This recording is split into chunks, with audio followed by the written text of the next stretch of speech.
This episode of Street Notes was made possible by Lens Rentals. If you want to try out some new camera gear before you decide to buy it, follow the link in the description, use the code LIAM15 at checkout to get 15% off your order at Lens Rentals.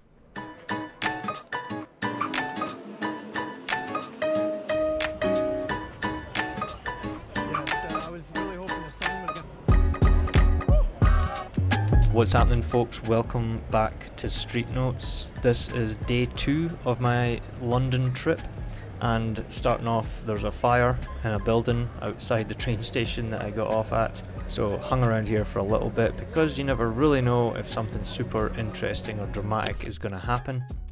And spoiler alert, nothing particularly interesting happened. You will notice that I'm shooting with a 35mm f1.4 today, and the pictures are gonna, at least for the first half of this video, you're gonna see that the pictures don't really have the feel that my normal pictures would have. And I think immediately what I would say is, if you are traveling somewhere and you've sort of developed your own photographic style over a few years, don't try and change your style because of where you're traveling to. In my mind, I was emulating some of the more well-known London photographers. I thought, oh, maybe I'll give that a go and see how well I do at it. But as you know from developing your own style, it takes time to shoot with certain lenses and in certain places with certain subjects, and you've got to sort of develop that. It doesn't just happen because you're in the place where other people shoot in that type of style. And I'm also being a little bit more of a tourist today. I decided to go to the Tate Modern Museum because I've never been there before, and it seemed like an interesting place that would lend itself to a 50mm f1.4 lens. And overall, while I liked the experience of walking around the Tate Modern, it's clearly not really working for me. This room was one of the closest to pictures that I liked. There was these sort of layered compositions. We could get different light temperatures in there, which I thought was pretty interesting, but overall none of this really did anything for me. So in the interest of me not shitting on my own photography throughout the Tate Modern section of this video, I'm just going to put up a compilation of some shots that I took in the Tate Modern and say that these do not really fit my style, and I should not have spent my time trying to replicate someone else's style while I'm just a tourist for half of a day in a different city. I should have shot my own style in my own way. This issue extended to when I was outside and in the rain and getting pissed off because my umbrella kept turning inside out because it was bloody windy. And I then flipped to trying to shoot some sort of Sol Leiter style with this red umbrella in a very stark monochromatic scene, and it's not, I mean it's nice, it's fine, but it doesn't really look like something that I would show, that I would post on Instagram, or that anybody would think would fit inside my type of portfolio, at least for street photography.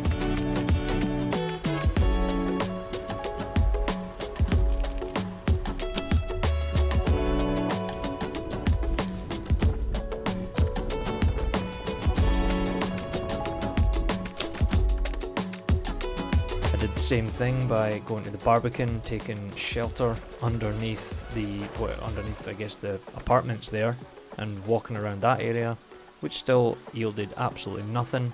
And it came to the point where I decided to go back to my Airbnb, kind of regroup a little bit, dry off, and then come back out later on with my camera set the way that I like it. So here I am setting up the GoPro. I'm back in Oxford Circus. This is the same spot that I was in the first part of the London video, at least for the end of the video I think. And as you can see just now, it's still raining, but it did say in the weather forecast that it was going to clear up right around sunset, so I'm hoping for the best, that I would get some nice light coming down Oxford Street.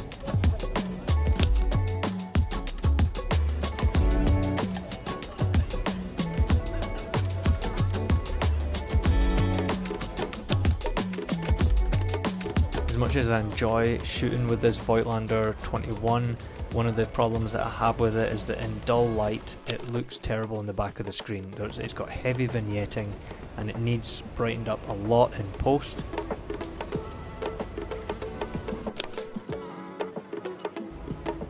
but the pictures do tend to come out looking nicer once you sort of correct that vignette in Lightroom and brighten things up a little bit.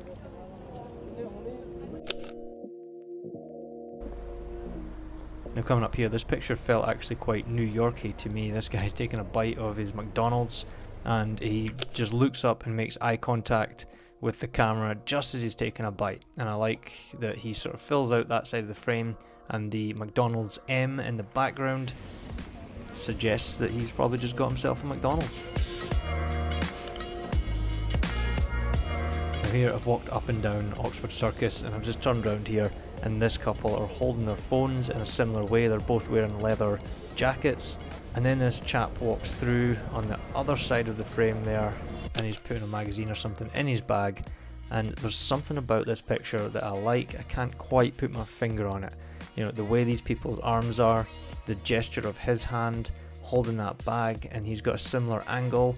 His hand's in a similar position to this woman's other hand, and there's someone else in the background also carrying a bag with their hand at a similar angle. So I don't know if it's that subconsciously, if I'm just overanalyzing it, or there's just some sort of geometric thing that I like about it, but this picture I like.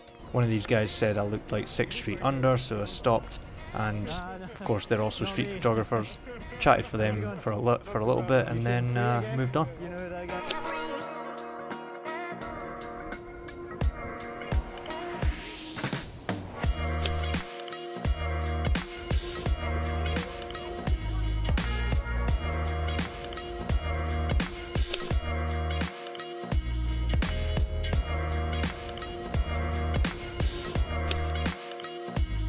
Now finally the sun started to poke out through the clouds, and shortly after that I noticed this old couple with their hands behind their backs walking down Oxford Street. So I tried to follow them for a bit and wait for some different compositions, see who would pass through the frame.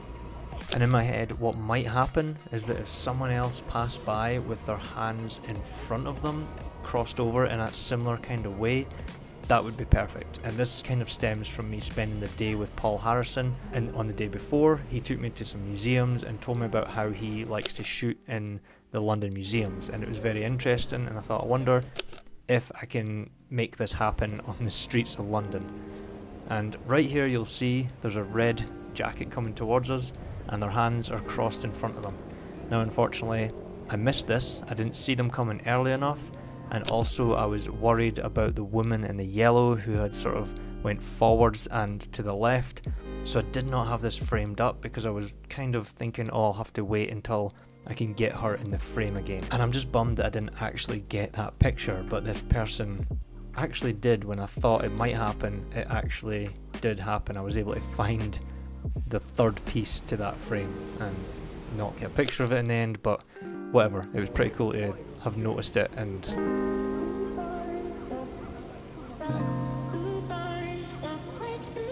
seen it happen.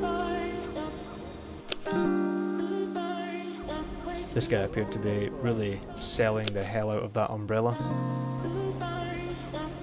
Now I started to use this reflective window here with an Ernst Haas photo in mind. I thought it made a nice reflection and the light was great, and lots of people coming through here, so a good chance of some interesting subjects or something happening.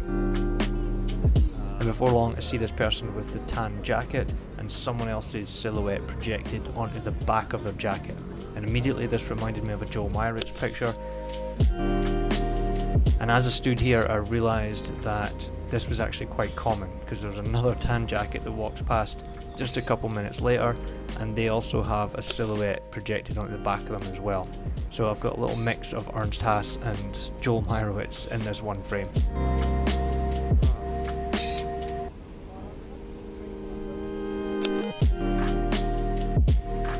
And in fact there's a third person with a silhouette on their tan jacket.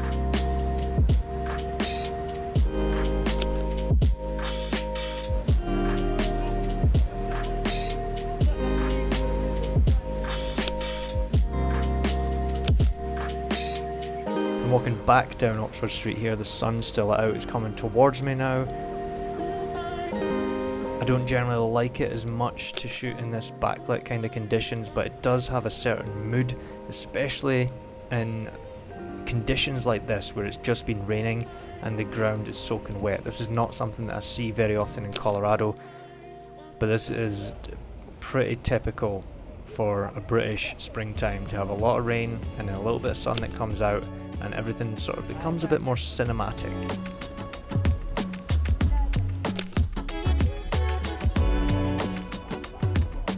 Here's a photo of a pigeon, because I hadn't took any of pigeons yet in London, and as some of you know, I tend to take pictures of pigeons.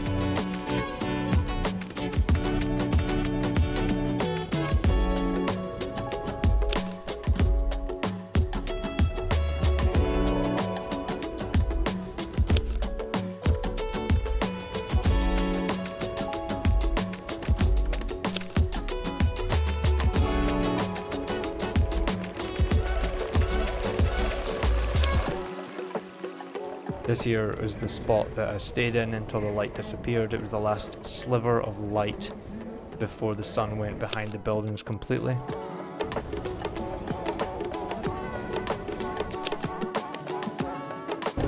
Excuse me, your hat, where'd you get that from? That's my name. You're kidding? That's my name. Seeger? Yeah, yeah. It's a brand in America. Is it? Yeah, it's a brand of hats. Really? Yeah.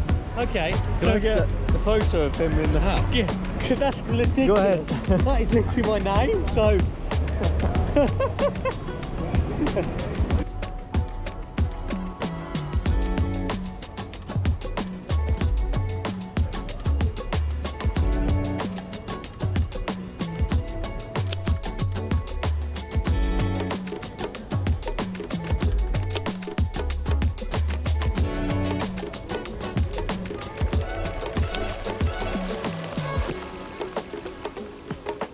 On my way to the train station to go back to the Airbnb, I found myself being a little bit more timid here. Maybe the streets were a little bit quieter, and I'm annoyed at myself for not waiting for people to sort of turn around, or positioning myself with a bit more of the side or the front of people's faces in those pictures.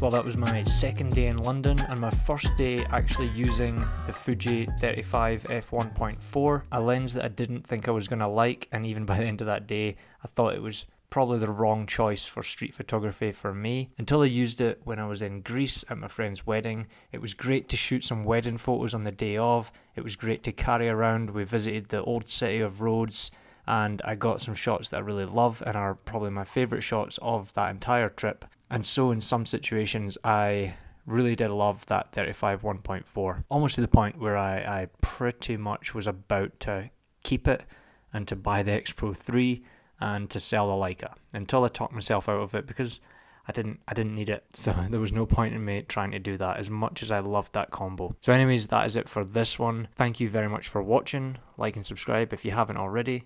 Leave me a comment down below, let me know what you thought, let me know what your favourite picture was, and I will see you in the next video. Cheers.